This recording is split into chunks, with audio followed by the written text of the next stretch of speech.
Hey guys, it's Kevin again. This is my review for the Season 2 premiere of The Fosters. Season 2, Episode 1, Things Unknown. And I love this episode. I really did love it. I thought it was a fantastic premiere. And you know why I loved it so much, guys? I love this premiere so much because of the fact that I just thought, one, what these past two shows, Pretty Little Liars did this and Switch of Birth did this. They left us right off where the last episode took place. This episode did not do that. This episode made us go like a year later and we saw flashbacks of what happened.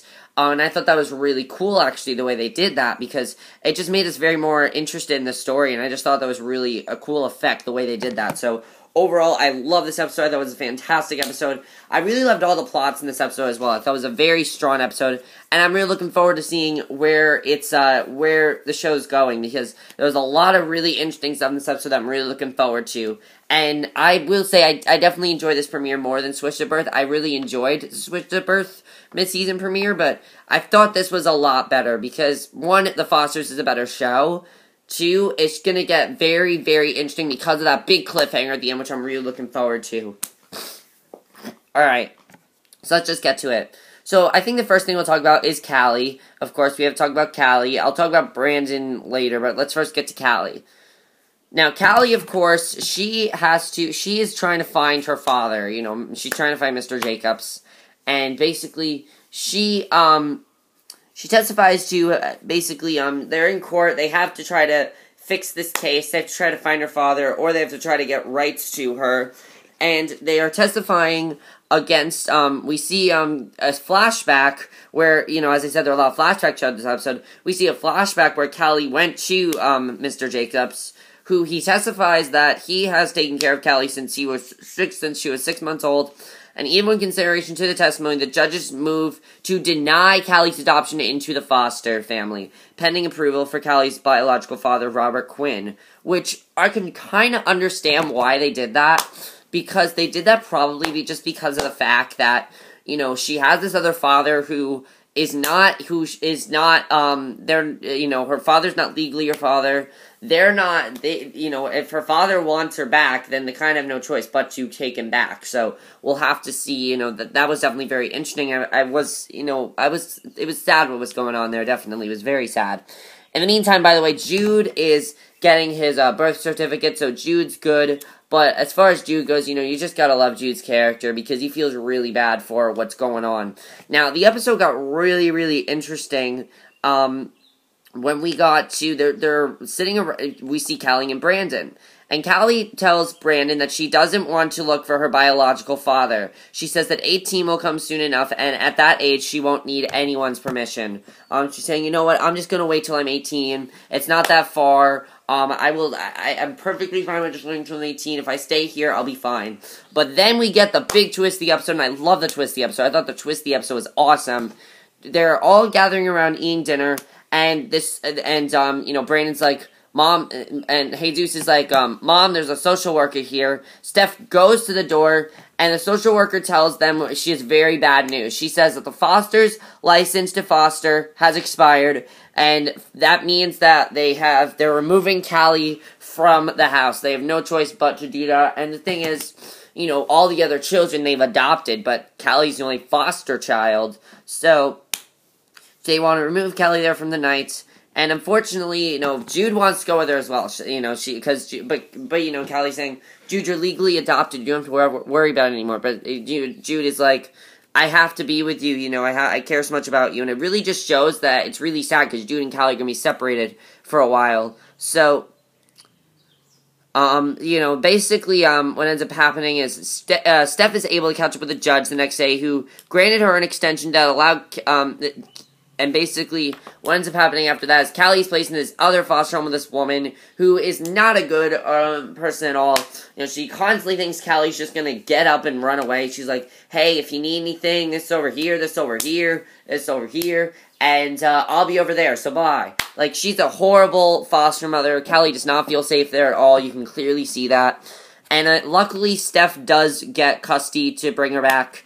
And the next day, the judge granted her an extension that allowed Callie to come back home. And she decides that she doesn't want to gives social services more like problems than she already did. But when she does come home, though, we do get this really inspiring speech from Jude, which I'll talk about. But basically, she doesn't want to give social services the opportunity to pull her from the home again, because she just doesn't want that to happen to her again, because it was too much for her before. And she says, you know what, I'm done with this, I am finding my father. I don't care what they say, I'm finding Robert Quinn, that's what I'm doing, I don't care. So, Callie then she's at work. Callie now has this job at work, by the way. I guess like at a burger place or something. I thought that was kind of interesting that, we got to see Callie work at this burger place. And Callie is working at a burger place, and she has a strange encounter with a man. And it seems that the man may be Callie's long-lost father, and here's the big twist.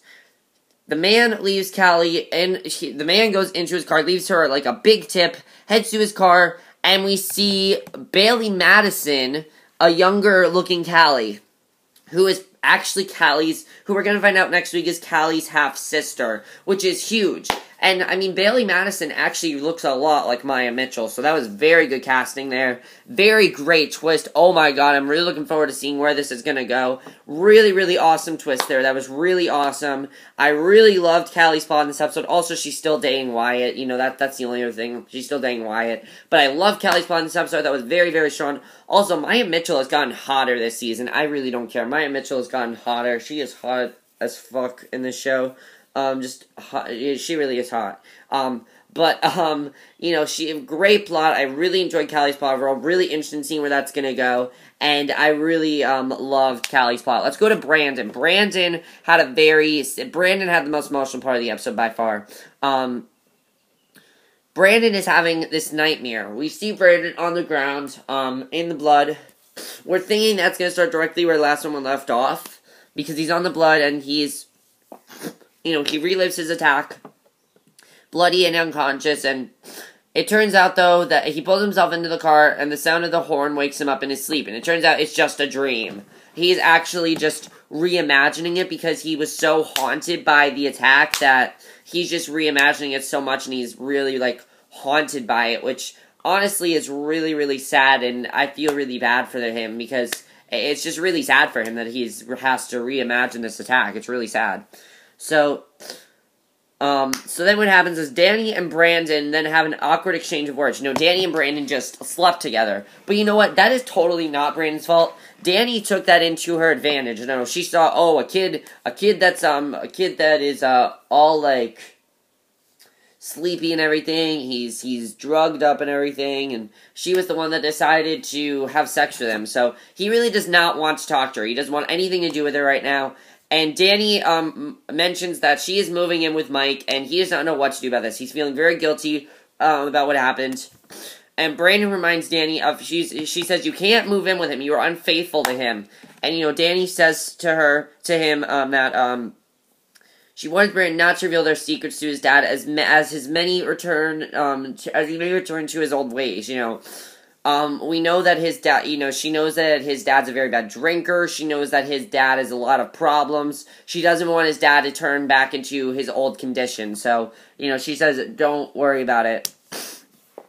Then we get yet another flashback, and we see Brandon, his time in the hospital, and the doctor reveals that Brandon had broken most of the bones in his hand, unfortunately. And basically, he says that Brandon might be able to play the piano again, but he won't know until he tries. So, Steph then updates Mike about Brandon's condition at the police station, and Mike mentions that Brandon is avoiding him and talks about his guilt over Brandon's attack, and so he definitely feels very bad about that. So, he feels really bad that happened and everything, and, it's really sad at this point, because, it really is sad. So, Jude gives this really inspiring essay. I really love Jude's essay. I think that was probably one of my favorite scenes of the episode. Brandon is very inspired by this essay. It's kind of just look up, the day will be better, things like that. It was a very good essay. There's a reason why Jude is the best character on the show, because of stuff like that. That's why he's one of the best characters that's why he's by far one of my favorite characters on the show. Brandon heads to Mike's house to talk to him about Danny. And he's saying, how can you move back in with Danny? Are you really moving back in with him? And he says, yes, I love her. And, basically he says, "Do you really love her?" He said, "Yeah, I do, and I really care so much about her, and she's really gonna help me out." And he says, "So where is she?" He's like, "Oh, she's at Alcoholics Anonymous." And then his father quickly changes the subject to his concerns with his hand injury, because he's very concerned about Brandon's hand injury, and how it will affect his piano playing. And Mike is encouraging Brandon to practice on the piano in his home, but Brandon is really struggling. He's playing a song, it looks like it sounds good, but Brandon's like, "I've played that song 1,000 times, and that is not what it is supposed to sound like." And it's really sad, because Brandon he says, "I can't feel the keys. I don't know if I'll ever be able to play the piano again." And the scene then ends with a very sad moment between Brandon and Mike, and Brandon confides in his father, who comes to him through his fears and sorrows, which it's really, really sad, honestly, because Brandon can't feel those keys. He can't feel anything in his hands. It's kind of like, he can't play the piano, and it's really sad, actually, that came up. It's very sad where that's going to go. I really am looking forward to where that's going to go. It's going to be very, very sad, but I'm looking forward to, definitely, where that's going to go. I really hope for Brandon's sake he does get better. I'm pretty sure he will, but for his sake, he better get better, because definitely that was very, very sad to watch, and I thought that was really big. So, then we have so that was Brandon's fault. Let's go to Steph. Steph is trying to find out what the hell happened to Anna. As we know, Anna was nowhere to be found in that restaurant. She's trying to find out what happened. She brings up the thing to Mike, and Mike becomes very flustered. He tells Steph to leave the situation alone, and again, I think it's because he went apeshit on Anna and killed her. I think that's why he doesn't want to bring it up, because he killed her. I think that's what it's really all about, that he killed her. And Steph's concern about Anna's disappearance are reopened at the end of the episode, because Steph learns from Brandon that Mike was drunk the night Anna went missing, which we know, and Steph tracks down a witness for questioning, and the witness confirms that Mike was the man Anna was arguing with before she disappeared. So that's really big, because if she was arguing with him before he disappeared, she's probably dead. I'm gonna say it right now, she is probably dead. At first, in the finale, I'm like, I don't know if they go that far, but now, I think she's dead. I think that he killed her. I think that she is dead. I can't think of any other plausible thing that could have happened, except that she's dead. That's what I think it is. I think she's dead, and unfortunately, while that is sad, I think that is what happened. I think his father went apeshit on Anna, and he killed her. I think that's really what it is, that he killed her, and she's dead now, so yeah, so overall, I really liked that plot. I thought that plot was very strong as well. Let's go into the other plot, which of course is Jesus and Emma. Jesus and Emma, they're having some problems as well, unfortunately. It seems like their relationship isn't going to work as well as we thought it would, because they're basically, they're doing homework and everything, and Emma confesses to Jesus that she feels isolated from her friends. It seems like Jesus is basically blowing off a bunch of things because of her, and he actually has to lie to her about something, and she's like, "You know what, I feel really bad about, she feels isolated from her friends," and Jesus attempts to quit the team for Emma, but Emma refuses and says she will take matters into her own hands. She plans on talking to the guys herself, so. And, it's really sad, because I feel like their relationship is falling apart, and I feel like it's going to continue to fall apart. It's going to be really sad for them, and I think it's going to be really sad, unfortunately. So, I'm definitely looking forward to seeing where that's going to go, but overall, it's really sad overall. It really is, and I'm looking forward to seeing where that's going to go, but as I said, it is pretty sad that happened. And the last thing to talk about is Mariana. Mariana's plot actually very, very interesting. I like that they've kind of changed her character up a little bit. They've made her character a little less, bitchy. They've made her character less annoying. They've actually made her character very interesting. She is really into this dance class. She really wants to get into this dance class, and she has dyed her hair blonde. Now, Steph thinks that she has dyed her hair blonde. Steph doesn't really like her hair blonde. She doesn't want Mariana to have blonde hair. And, basically, Mariana's consumed over the color of her hair, and Mariana's obsession worries Steph, who mentions to Lena that she wants her to force back to her natural color. But then we find out in a flashback that Mariana's actually only doing this because the girls want her to. They say, your hair looks better that way, and they want her to keep it blonde. And honestly, I think it does look better blonde, but, I think it does look better blonde. I think Mariana actually looks hot when it's blonde. However, if she changed it back, I wouldn't be upset if she changed it back, but the thing is, she has to be true to herself. She has to be true in what she wants. And maybe if blonde is not what she wants, we'll have to see. If she keeps it blonde, then fine. Then maybe that is what she wants, but I really don't know. What do you think she actually wants? Do you think that she's only doing this because the girls are telling her to? Or do you think that she actually does want to do this? But overall, this premiere was amazing. I loved it. I thought it was very, very strong. And I love this premiere. I thought it was fantastic. A couple things I do want to know, though, about the show is, what is going to happen with Callie's new, half-sister? What's going to happen there? Why do you think they kept it a secret from her all this time? I was wondering that myself. I'm like, why did they keep this a secret from her? They don't have any reason to keep this a secret from her. Honestly, it's really dumb that they kept this a secret from her, and I wish they didn't keep it a secret from her, because it just is really dumb that they did that. As far as, that's really big as well. Now, with Brandon, do you think that Brandon will be able to play the piano again? I think there's going to be a way that he will be able to, but we'll just have to see if he can. I'm pretty sure he will be able to eventually. There has to be a way where he can play the piano again. There just has to. So yeah, as I said, I really do want him to be able to feel those keys again, because it's really important that he does. It's really sad. I really hope he's going to be able to. We'll have to see.